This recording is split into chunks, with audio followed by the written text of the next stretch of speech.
চরণামৃত ক্যাচাল দ্বিতীয় পর্ব।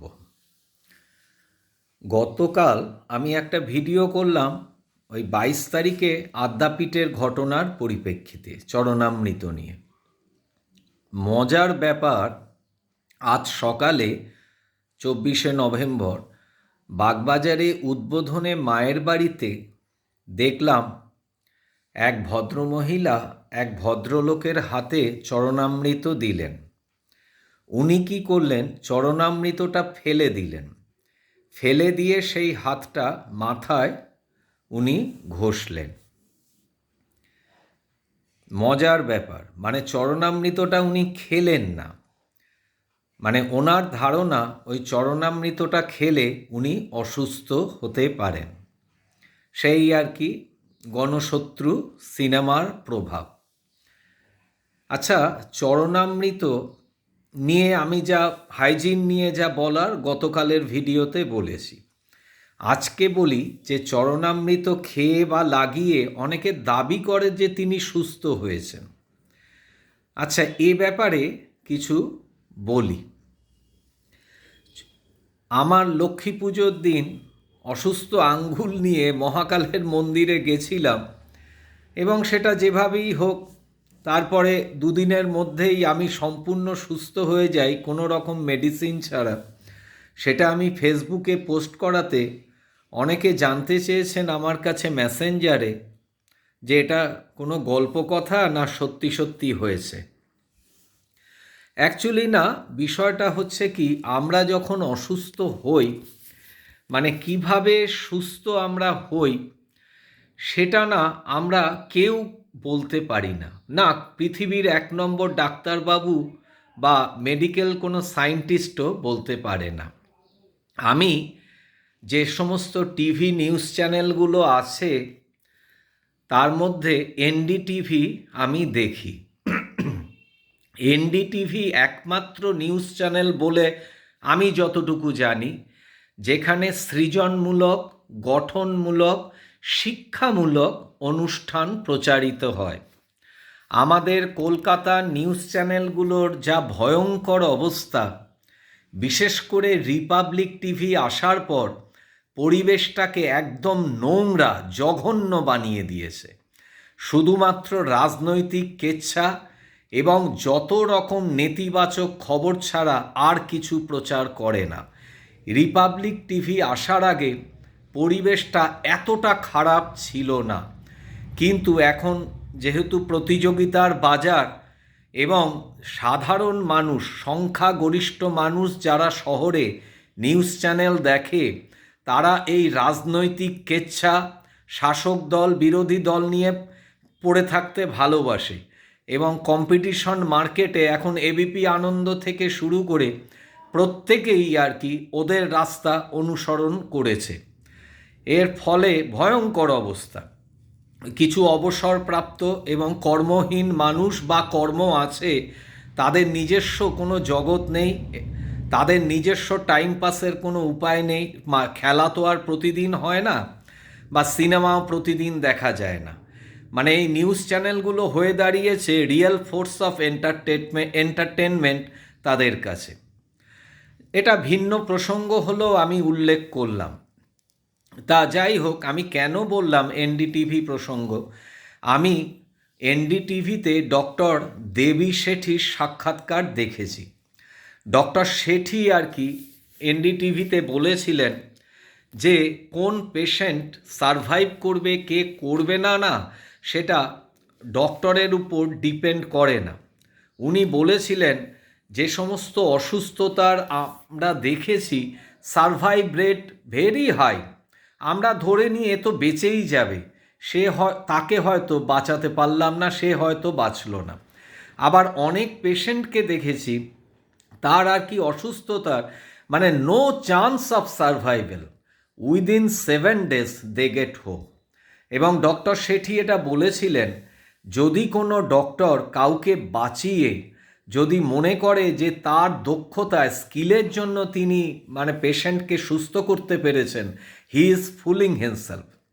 আমি একটা ঘটনা অন্য একটা ভিডিওতে বলেছিলাম, আমার এক জামাইবাবুর কথা, তার সিভিয়ার অ্যাক্সিডেন্ট হয়েছিল, ডক্টর ত্যাগী তাকে অপারেশন করেছিলেন দিল্লিতে, এবং আমার জামাইবাবু সুস্থ হন, এবং ডক্টর ত্যাগী আর কি ওনাকে বলেছিলেন যে আপনাকে বাঁচিয়ে আমি ঈশ্বরে বিশ্বাস করতে শুরু করলাম, আপনি যে কি করে বাঁচলেন না সত্যিই আমি জানি না। ডক্টর দেবী শেঠি বলেছিলেন এতে যে outstanding doctors across the world, most of them they are spiritual. Spiritual আর রিলিজিয়াস কিন্তু এক নয়, দুটোকে এক করে দেবেন না। যারা রিলিজিয়াস তারা হচ্ছে সংস্কারগ্রস্ত, ওই মাংস খাবে কি না, কখন কি উপোস করবে, আজকে এই নিরামিষ খেতে হয়, তারপর শুদ্ধ উচ্চারণ করতে হয়, হ্যাঁ, মানে ওইসবের সঙ্গে আধ্যাত্মিকতার কোনো সম্পর্কই নেই। সেটা আমরা অবতার পুরুষদের জীবনযাপন থেকে খুব ভালোভাবে আমরা জানতে পারি। এক কথায় যেটা বিষয়, মানে আমার বক্তব্য, সে মেডিসিন খেয়েই হোক বা চরণামৃত লাগিয়েই হোক বা যেভাবেই হোক, আমরা যখন সুস্থ হই না, এই সুস্থতা বিষয়টা জীবনের অন্যান্য ক্ষেত্রেও সফলতা পাবো কি না সেরকমই বিষয়। অর্থাৎ মানে চ্যালেঞ্জ করে এটা আমরা মানে কনফার্ম হয়ে আমরা পারি না। একই মেডিসিন এক পেশেন্টকে, বেশি হয়তো 10টা পেশেন্টের মধ্যে 5জন সুস্থ হয়ে গেল বা 6জন, বাদ বাকি 4জনের ক্ষেত্রে কাজ করলো না। এটা জাজ করা, বিচার করা, এখন বলবেন যে এক একজনের বডি সিস্টেম আলাদা, হ্যাঁ সেটা ঠিকই, কিন্তু সেটাকে জাজ করা মানে চট করে সেটা সম্ভব হয় না। এবং বিভিন্ন সেটাকেই মানুষ বলে ভাগ্য, সেটা শুধু স্বাস্থ্য ক্ষেত্রে নয়, জীবনের যে কোনো ক্ষেত্রে। আচ্ছা, এ প্রসঙ্গে বলি যে সব থেকে বড় দরিদ্রতা কি বলুন তো? বেশিরভাগ মানুষ বলবে অর্থ, কিন্তু মানুষ যখন অসুস্থ হয় না তখন বুঝতে পারে যে অসুস্থতাই হচ্ছে সব থেকে বড় দরিদ্রতা। Nobel laureate professor Amartya Sen, আপনারা নিশ্চয়ই যারা পড়াশুনো করেন জানেন, ওনার স্টুডেন্ট লাইফে মুখে ক্যান্সার হয়েছিল। এবারে কেমব্রিজে উনি তখন ওখানে পড়াশুনো করছিলেন, একটা অপারেশন হয়, সেটা 7 ঘন্টা ধরে অপারেশন চলে, এবং প্রফেসর সেনের যখন জ্ঞান ফিরে আসে, ওখানকার নার্সরা ওনাকে বলেন যে ডক্টররা আপনার প্রশংসা করছিল যে ক্যান্সার ছড়ায়নি। তখন প্রফেসর সেন বুঝতে পারেন যে ক্যান্সার না থাকাটাও একটা বিরাট প্রশংসার বিষয়, এবং এই ঘটনার থেকে উনি ওনার economic theory quality of life উনি করেন। মানে আমরা একটা ব্যক্তি বা একটা সমাজ কতটা ভালো আছে সেটা সাধারণ মানুষ মনে করে ডিপেন্ড করে অনলি ব্যাংক ব্যালেন্সের উপর, কিন্তু বিষয়টা কিন্তু তা নয়। আসলে স্বাস্থ্য, শারীরিক এবং মানসিক স্বাস্থ্যে কার কতখানি সুস্থতা আছে সেইটার উপর ডিপেন্ড করে সে জীবনে কতখানি, মানে জীবনটাকে সে কতখানি উপভোগ করতে পারবে। সর্বশেষ এক কথায় যেটা বলা, যে পৃথিবীতে এমন অনেক কিছু ঘটে যেগুলো আমাদের বোধ এবং যুক্তির বাইরে। বিজ্ঞান প্রত্যক্ষ প্রমাণ ছাড়া কোনো কিছু বিশ্বাস করে না, বিজ্ঞান গৃহীত হয় ইন্টেলেক্ট দিয়ে, এবং বিজ্ঞানের যে প্রমাণটা প্রয়োজন সেটা হচ্ছে সামগ্রিক ক্ষেত্রে, ব্যক্তি ক্ষেত্রে নয়।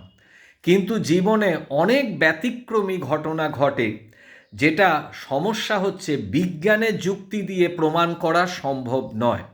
আজকে উদ্বোধনে যে ভদ্রলোক উনি যে চরণামৃত ফেলে দিয়ে মাথায় ছোঁয়ালেন, এরা হচ্ছে কি এক আশ্চর্য চরিত্রের মানুষ। আমি যদি ঈশ্বরে বিশ্বাস না করি, আমার যদি সেই শিশুর সহজ, শ্রীরামকৃষ্ণদেব বলছেন যে শিশুর মতো সহজ সরল বিশ্বাস না থাকলে তুমি ঈশ্বরের ধারে কাছে যেতে পারবে না। যতই তুমি গীতা, ভাগবত, কোরআন, বেদান্ত, বাইবেল, ত্রিপিটক মুখস্থ করে রাখো, ওতে কিচ্ছু যায় আসে না। ভগবান দেখে হচ্ছে মন, ভাবে সুবিদ্যতে দেবা। তা আমি যদি ঈশ্বরে বিশ্বাসী না করি, আমার যদি মনে হয় যে চরণামৃত হচ্ছে ঠিক খেলে আমি আমার হাইজিন মেনটেন করতে পারবো না, আমার শারীরিকভাবে অসুস্থতা আসতে পারে, তাহলে আমি সেটা নেবই বা কেন? আর আমি আবার সেটা মাথাতেই বা ছোঁয়াবো কেন? বিচিত্র মানুষের চরিত্র।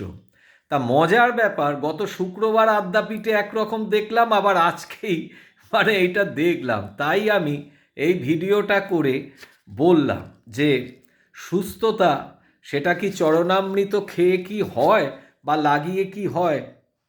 যার ক্ষেত্রে হয় তার ক্ষেত্রে হয়, সে বলে হয়। আর যার ক্ষেত্রে হয় না সেটা চরণামৃত বলে না, ডাক্তারি চিকিৎসাতেও আর কি ও বলে অমুক ডাক্তার খুব ভালো, আসলে তার চিকিৎসায় সুস্থ হলো। আবার আরেকজন গিয়ে সুস্থ হলো না, বলো ওই ডাক্তার হচ্ছে মানে অর্থলোভী, একদম বাজে। আসলে ডাক্তারবাবু নিজেও তো জানে না কে সুস্থ হবে আর কে সুস্থ হবে না। ঘটনাটা হচ্ছে আসলে এইটা।